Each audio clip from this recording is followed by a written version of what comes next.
और अब खबरों पर चर्चा करेंगे विस्तार से। प्रधानमंत्री नरेंद्र मोदी की हत्या की बात कहने वाले मध्य प्रदेश के कांग्रेस नेता और पूर्व मंत्री राजा पटेरिया के बचाव में नेता प्रतिपक्ष गोविंद सिंह राजपूत लगातार सामने हैं। गोविंद सिंह ने बीजेपी पर राजा पटेरिया और कांग्रेस के खिलाफ साजिश का आरोप लगाया है। गोविंद सिंह का ये बयान तब आया है जब पार्टी के प्रदेश अध्यक्ष कमलनाथ खुद भी पटेरिया के बयान की न सिर्फ निंदा कर चुके हैं बल्कि पार्टी से शो कॉज नोटिस भी जारी किया गया है। फिलहाल राजा पटेरिया जेल में हैं और अपनी जमानत की कोशिश में लगे हुए हैं।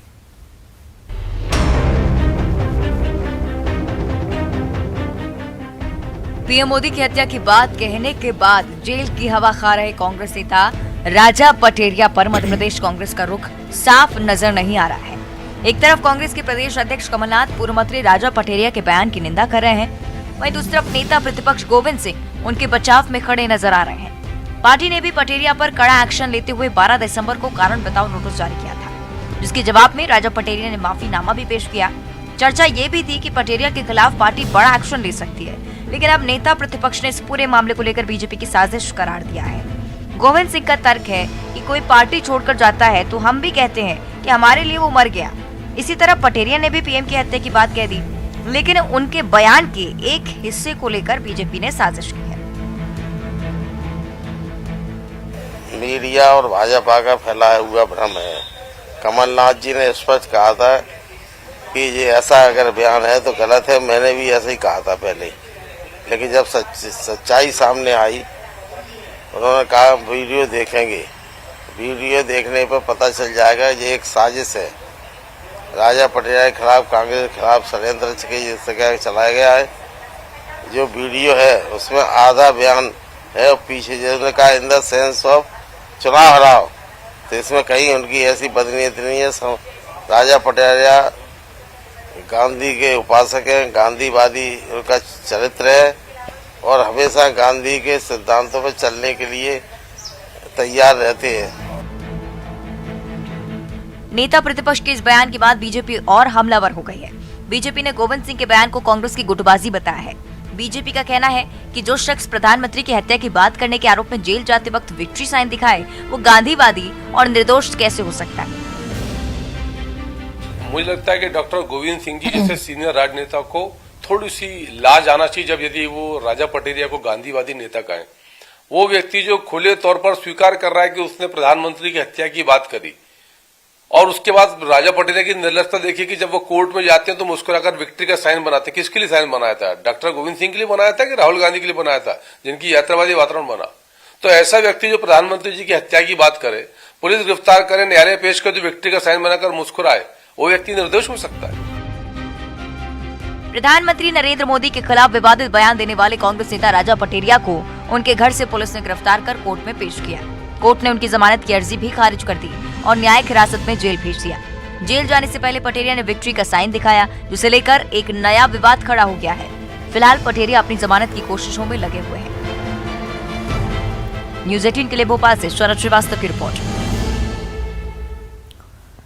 और बॉलीवुड और बॉयकॉट का आजकल चोली दामन का साथ हो गया है। कोई बड़ी हिंदी फिल्म आ रही हो और किसी ना किसी वजह से कंट्रोवर्शियल ना हो, ऐसा नहीं हो सकता। इस बार शाहरुख खान की अपकमिंग फिल्म पठान विवादों के घेरे में है। लोग कह रहे हैं कि दीपिका ने गाने में भगवा रंग के कपड़े पहने हैं। गाने का नाम रखा गया है बेशर्म रंग। एक तरफ शाहरुख खान वैष्णो देवी के धाम पर जाते हैं, दूसरी तरफ भगवा को बेशर्म रंग बताकर गाना फिल्मा रहे हैं। फिल्म के विरोध का ट्रेंड सिर्फ सोशल मीडिया तक ही सीमित नहीं है। मध्य प्रदेश के गृह मंत्री नरोत्तम मिश्रा ने अगर फिल्म की वेशभूषा और सीन को ठीक नहीं किया गया, साफ तौर पर कह दिया है सूबे में इसकी रिलीज खटाई में पड़ सकती है। एक वक्त था जब फैंस को बॉलीवुड की फिल्मों का बेसब्री से इंतजार होता था, इस उम्मीद में कि अच्छी कहानियों के साथ एंटरटेनमेंट का तड़का देखने को मिलेगा। लेकिन इन दिनों ज्यादातर फिल्में बॉक्स ऑफिस पर कुछ खास कमाल नहीं दिखा पा रही हैं। हाँ, बॉलीवुड की हस्तियों और उनकी फिल्मों का कंट्रोवर्सी में नाता जरूर बढ़ चुका है। कंट्रोवर्सी की इस लिस्ट में अब नया नाम जुड़ गया है शाहरुख खान और दीपिका पादुकोण की अपकमिंग फिल्म पठान का। दरअसल फिल्म के मेकर्स ने पहला गाना बेशर्म रंग रिलीज किया। इस गाने में दीपिका ने बोल्डनेस का तड़का लगाया है, लेकिन दीपिका ने गाने में भगवा रंग की बिकनी पहनी है। भगवा रंग की बिकनी में बेशर्म रंग के गाने के बोल पर हो हल्ला मच गया। सोशल मीडिया से लेकर संतों और नेताओं तक विरोध के स्वर तेज हो गए। मध्य प्रदेश के गृह मंत्री नरोत्तम मिश्रा ने कहा कि इस गाने को दूषित मानसिकता के साथ फिल्माया गया है। उन्होंने ये भी कहा कि दीपिका पादुकोण टुकड़े टुकड़े गैंग की समर्थक रही हैं। नरोत्तम मिश्रा ने चेतावनी दी है कि अगर मेकर्स ने फिल्म में वेशभूषा और सीन्स को ठीक नहीं किया तो फिल्म को सूबे में चलने या नहीं चलने देने पर विचार किया जाएगा। गाने में प्रयुक्त की गई वेशभूषा प्रथम दृष्टया बेहद आपत्तिजनक है। साफ दिख रहा है कि दूषित मानसिकता के कारण ये फिल्माया गया गाना है। वैसे भी दीपिका पादुकोण जी टुकड़े टुकड़े गैंग की समर्थक रही हैं, जेएनयू वाले उसमें,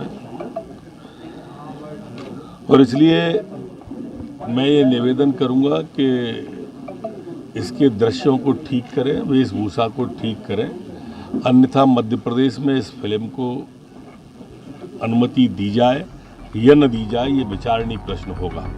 हालांकि ऐसा नहीं कि सभी विरोध में हैं। कांग्रेस फिल्म के बचाव में उतर आई है। कांग्रेस का कहना है कि मध्य प्रदेश के गृह मंत्री एक वर्ग विशेष को टारगेट करते हैं। देखिए, प्रदेश का दुर्भाग्य है कि यहाँ के गृह मंत्री नरोत्तम मिश्रा जी सदैव बॉलीवुड फिल्मों के माध्यम से एक वर्ग विशेष को टारगेट करते हैं, जबकि हम हमेशा कहते हैं कि भाजपा तृष्टिकरण की राजनीति इसी माध्यम से करती है। भाजपा कहते हैं हम तृष्टिकरण का, ये तृष्टिकरण की राजनीति नहीं तो क्या है कि पठान नाम है, शाहरुख खान हीरो है, दीपिका पादुकोण को आप टारगेट कर रहे हैं। अगर आप इतने बड़े समाज के बहू बेटियों के रक्षक है तो आज भी निरंतर मध्य प्रदेश में बहू बेटियों की इज्जत लूटी जा रही है। कानून व्यवस्था की क्या स्थिति नरोत्तम मिश्रा जी, आप खुद से पूछ कर देखिए। और आप सिर्फ फिल्म के माध्यम से सोचते हैं कि सब कुछ ठीक हो जाएगा, तो आपका भ्रम है। ये सिर्फ आप नफरत बांट रहे हो, कुछ नहीं। सिर्फ मध्य प्रदेश के गृह मंत्री ही नहीं बल्कि कई संतों और हिंदू संगठनों ने भगवा बिकनी पर कड़ा ऐतराज जताया है। सोशल मीडिया पर भी बायकॉट और बैन की मांग उठने लगी है। बहरहाल पठान 25 जनवरी को रिलीज हो रही है। अब देखना होगा कि इस पूरे विवाद का फिल्म की कमाई पर क्या असर पड़ता है। वासु चौरे के साथ ब्यूरो रिपोर्ट, न्यूज़ 18 भोपाल। और चलिए अब चर्चा कर लेते हैं छत्तीसगढ़ की। आरक्षण संशोधन विधेयक पर घमासान थम नहीं रहा है। विधानसभा में आरक्षण विधेयक 2 दिसंबर को पारित हो चुका था, लेकिन राज्यपाल ने अब तक इस विधेयक को अपनी मंजूरी नहीं दी है। अब इसे लेकर सीएम भूपेश बघेल ने बीजेपी पर जमकर हमला बोला है।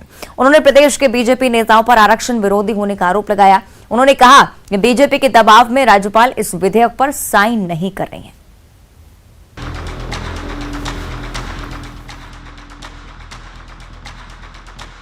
राजभवन में फंसे आरक्षण संशोधन विधेयक को लेकर सीएम भूपेश बघेल की नाराजगी फूट पड़ी है।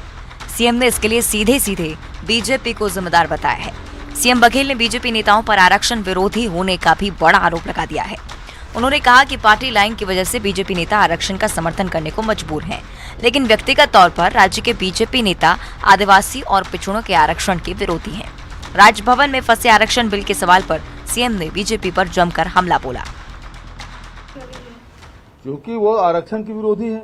अजय चंद्राकर का विधानसभा का बयान निकाल के देख लीजिए, उसे भाषण की कॉपी निकाल के देख लीजिए। उन्होंने कहा कि पार्टी में बंधा हुआ हूं, नहीं तो मेरे व्यक्तिगत विचार में आरक्षण के विरोधी हूं। और यही हाल हर भारतीय जनता पार्टी के नेताओं का है।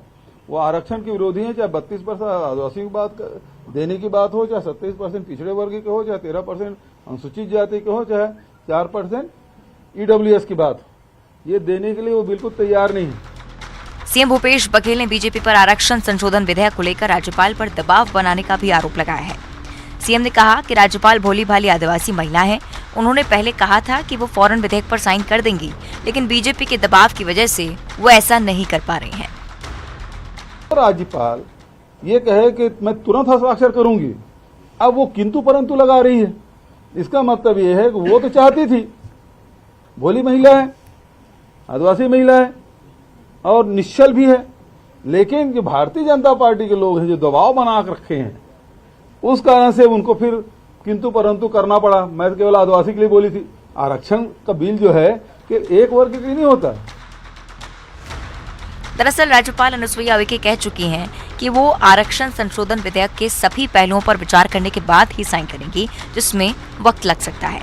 राज्यपाल का कहना है कि उन्होंने सिर्फ आदिवासियों का आरक्षण 32% करने का सुझाव दिया था, लेकिन विधेयक में सभी वर्गों का आरक्षण बढ़ा दिया गया, लिहाजा उन्हें सभी पहलुओं की जानकारी लेनी होगी। उधर सरकार का कहना है कि संवैधानिक नियमों के मुताबिक आरक्षण संशोधन विधेयक लाया गया है, इसमें कहीं और खामी नहीं है। बहरहाल मौजूदा हालात में आरक्षण संशोधन विधेयक पर घमासान जल्द खत्म होता नजर नहीं आ रहा। ममता लांजवार के साथ bureau report, news 18 Raipur.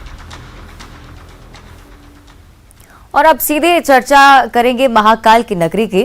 Ujjain 5G service वाला मध्य प्रदेश का पहला शहर बन चुका है। रिलायंस इंडस्ट्रीज के टेलीकॉम इकाई रिलायंस जियो ने उज्जैन के महाकाल लोक में 5G नेटवर्क का आधारित सेवाओं की शुरुआत कर दी है। खुद सीएम शिवराज सिंह चौहान ने उज्जैन में 5G सर्विस को लॉन्च किया है।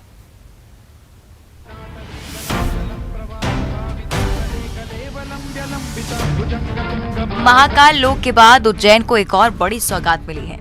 जी हां, उज्जैन अब high speed 5G internet service वाला मध्य प्रदेश का पहला शहर बन गया है। सीएम शिवराज सिंह चौहान ने महाकाल लोक में रिलायंस जियो की 5G सर्विस लॉन्च की। अब महाकाल लोक में आने वाले लाखों श्रद्धालुओं को 5G नेटवर्क के साथ वाईफाई की भी सुविधा मिलेगी। इतना ही नहीं, श्रद्धालुओं के लिए ये सुविधा फ्री होगी। 5G में 10 Gbps तक स्पीड मिल पाएगी और इस इंटरनेट कनेक्टिविटी बेहतर होगी। बेहतर वीडियो कॉलिंग, फास्ट डाउनलोड और स्ट्रीमिंग की सुविधा भी मिलेगी। उज्जैन से रिलायंस जियो ने 5G सेवा की शुरुआत कर दी है, लेकिन जल्द ही सूबे के दूसरे शहरों को भी इससे जोड़ दिया जाएगा। खास बात यह है कि 5G सर्विस के लिए इस्तेमाल रिलायंस जियो की तकनीक आत्मनिर्भर भारत के विजन को आगे बढ़ाती है। ये पूरी तरह से मेड इन इंडिया टेक्नोलॉजी है कि इस 5G सेवा को जो हम MP में शुरू कर रहे हैं और जो हमने भारत में जहां जहां पे भी शुरू की है, ये आत्मनिर्भर भारत की जो हमारे स्टेट गवर्नमेंट, सेंट्रल गवर्नमेंट की मुहिम है, उसके तहत रिलायंस जियो के यंग यूथ इंजीनियर्स के द्वारा क्रिएटेड है और ये मेड इन इंडिया टेक्नोलॉजी है। सो ये एक बहुत बड़ी बात है कि हम आगे भी बढ़ रहे हैं, नई नई टेक्नोलॉजी से भी जुड़ रहे हैं और पूरी तरीके से सरकार और आमजनों के लिए अधिक से अधिक नई चीजें उपलब्ध करा रहे हैं। 5G सर्विस से कृषि, शिक्षा, चिकित्सा, सूचना प्रौद्योगिकी, मैन्युफैक्चरिंग जैसे सेक्टर के साथ साथ स्मार्ट सिटी प्लानिंग में भी मदद मिलेगी। ये सेवा स्मार्ट खेती और फसल उत्पादन बढ़ाने में मदद करेगी। 5G से मौसम की सटीक जानकारी, वास्तविक समय में वर्षा का पूर्वानुमान, दिशा और तापमान जैसी सूचनाएं भी किसानों को मिल पाएंगी। अब कृषि के कई काम में सीधे ड्रोन का हम तेजी से उपयोग कर पाएंगे। न केवल कृषि में, कृषि के साथ शिक्षा में आपने देखा, चिकित्सा में अब ये कितनी बड़ी क्रांति है। हर आदमी बेहतर इलाज के लिए महानगरों में मुंबई, दिल्ली नहीं जा सकता, लेकिन सेवा के कारण यह संभव होगा कि जाने की जरूरत ही नहीं है। अपना डॉक्टर ऑन द स्पॉट वहां से जो स्थिति है वहां सूचना भेजेगा। इससे संभव है 5G से, और वहां से तुरंत एडवाइस तत्काल आपके गांव तक पहुंच जाएगी। 5G तकनीक देश भर के दूर दराज के क्षेत्रों में काफी स्मूथ कवरेज प्रदान करेगी। ये एनर्जी एफिशिएंसी, स्पेक्ट्रम एफिशिएंसी और नेटवर्क एफिशिएंसी में बढ़ोतरी भी करेगी। 5G नेटवर्क दूर से काम करने वालों को ज्यादा प्रभावी तरीके से काम करने में भी मदद करेगा। 5G तकनीक से नेटवर्क संचालन, रखरखाव और ऐसे अन्य क्षेत्रों में नए रोजगार के अवसर पैदा होंगे। 5G कनेक्टिविटी के आने से वर्ल्ड क्लास कोर्स का एक्सेस कहीं से भी आसानी से किया जा सकेगा। अनुराग श्रीवास्तव के साथ अरुण त्रिवेदी, न्यूज़ 18 उज्जैन। और आजकल फीफा वर्ल्ड कप का फीवर अपने शबाब पर है। पहले सेमीफाइनल मुकाबले में लियोनेल मेसी की कप्तानी में अर्जेंटीना ने कमाल कर दिखाया। सेमीफाइनल मैच में मेसी पूरे फॉर्म में नजर आ रहे थे। दरअसल लियोनेल मेसी और क्रिस्टियानो रोनाल्डो को न सिर्फ मौजूदा दौर बल्कि फुटबॉल इतिहास का सबसे बेहतरीन प्लेयर माना जाता है। अर्जेंटीना की टीम और मेसी फैंस की कमी भारत में भी नहीं है, खासकर पश्चिम बंगाल में। रिपोर्ट देखिए। पूरी दुनिया में फीफा वर्ल्ड कप का फीवर सिर चढ़कर बोल रहा है। फुटबॉल इतिहास का सबसे बेहतरीन प्लेयर में से एक लियोनेल मेसी की कप्तानी में अर्जेंटीना की टीम ने क्रोएशिया को हराकर फाइनल में जगह बना ली है। 18 दिसंबर को फाइनल मुकाबला खेला जाएगा और ये मैच न सिर्फ मेसी और अर्जेंटीना के लिए बल्कि उनके लाखों फैंस के लिए भी खास होगा। हमारे देश में फुटबॉल के दीवाने भी कुछ कम नहीं। पश्चिम बंगाल में फुटबॉल का फीवर सिर चढ़कर बोलता है और खास बात यह कि पश्चिम बंगाल के फुटबॉल लवर्स के फेवरेट खिलाड़ी हैं मेसी। इसका अंदाजा इसी बात से लगाया जा सकता है कि फीफा विश्व कप के फाइनल में अर्जेंटीना के पहुंचने पर जश्न मनाया जा रहा है। एक मिठाई की दुकान ने मशहूर फुटबॉलर लियोनेल मेसी की आकृति की मिठाई बनाई है। यहाँ फीफा वर्ल्ड कप की आकृति का कप और फुटबॉल भी बनाया गया है। हम लोग का फुटबॉल है मोहन बागान ईस्ट बंगाल। हम लोग तो मोहन बागान सपोर्टर है। अभी विश्व कप जो हम लोग का चलता है, हम लोग का ब्राजील और अर्जेंटीना का सपोर्टर है, तो हम तो अर्जेंटीना का सपोर्टर है। तो हम देखा मिठाई एक तो ऐसा चीज़ है, मिठाई का माध्यम से हम मेसी को बना दिया, उसका संदेश बनाया, अर्जेंटीना रसगुल्ला बनाया। और देखा जे मेसी आपकी बार लास्ट विश्व कप खेलेगा, इसीलिए मेसी कल 3 गोल मारा है कुसाई को। तो हम चाहता है मेसी का हाथ धर के वो विश्व कप ला दे, इसी खुशी में हम मिठाई बनाया। और सबका जो फैन है अर्जेंटीना का, सब वो लोग आते हैं। हम लोग का दुकान का रसगुल्ला, अर्जेंटीना वाला संदेश टॉप सब ले जाता, सब छोटा छोटा बच्चा लोग आते हैं बाप को लेके, जे चलिए वो गंदेश्वरी स्वीट में आपको मिठाई बना है अर्जेंटीना का, वो लेके जाइए। तो इसी चलते हम इसको बनाया। ये मिठाई वाले भी मेसी के बड़े फैन हैं। सेमीफाइनल में अर्जेंटीना की जीत के बाद इन्होंने मिठाइयों का फुटबॉल वर्ल्ड कप अर्जेंटीना और मेसी के रंग में रंग दिया। वैसे तो सभी फुटबॉल फैंस इनकी मिठाइयां खरीदने पहुंच रहे हैं, लेकिन इनकी मिठाइयों की डिमांड सबसे ज्यादा फुटबॉल क्लब्स में है। मैं आया था, दो क्लब का आया था आदमी आके, वो कल ही हमको मांगता था, बोला आज नहीं होगा और कल पहले हमको सेमीफाइनल में पहले जीतना दीजिए अर्जेंटीना को, उसके बाद हम देगा। आज ये लोग आएगा, फोन में कांटेक्ट भी हमारा साथ हो गया। आज अब फाइनल करीब है, ऐसे में कितना होपफुल है आप? बहुत अच्छा है। और हम तो फाइनल में अगर मेसी जीतेगा, वर्ल्ड कप लेगा, तो हम यहाँ पर एक फुटबॉल बनाएगा, मिठाई का संदेश का बना के सबको खिलाएगा। रविवार को फुटबॉल के महान खिलाड़ियों में से एक अर्जेंटीना के कप्तान लियोनेल मेसी अपना आखिरी फीफा विश्व कप मैच खेलेंगे, अपने देश को विश्व कप खिताब दिलाने के ख्वाब के साथ। और उनके फैंस को इसका बेसब्री से इंतजार है। Bureau report, news 18। और इस बुलेटिन में बस